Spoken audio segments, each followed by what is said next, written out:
All right, here we go, starting the series off with the Fool's Direction.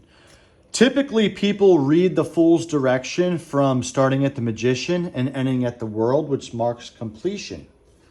In this alternative way of approaching which direction the Fool is moving in, we're going to see that it actually starts to make a lot of sense when the Fool's journey starts at the World card and then he or she makes their way back to the Magician, which signifies mastery.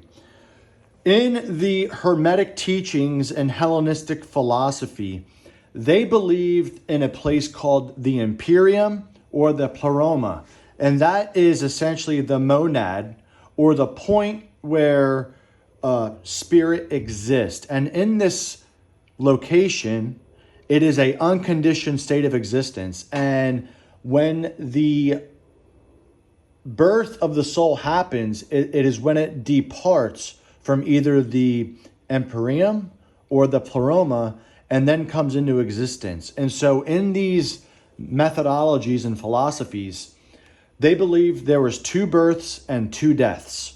The first death was the spiritual death which created the soul, and now it descends down the celestial ladder and it is born on this physical plane.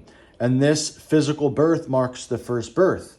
Well, as the Fool progresses along the journey, it is learning the lessons to hopefully one day reach a level of mastery and spiritual purity, marked by the High Priestess and certainly the Magician, which is an androgynous figure and character in the tarot.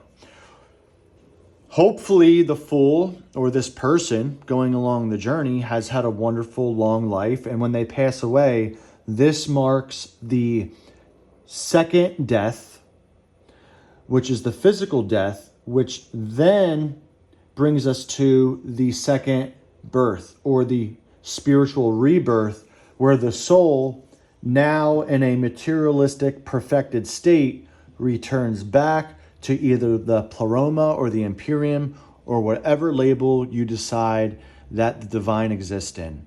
And that is the Fool's journey. And this is one of the first explanations we're going to be doing in this series, discussing why the Fool's journey starts off at the World card and then ends with the Magician.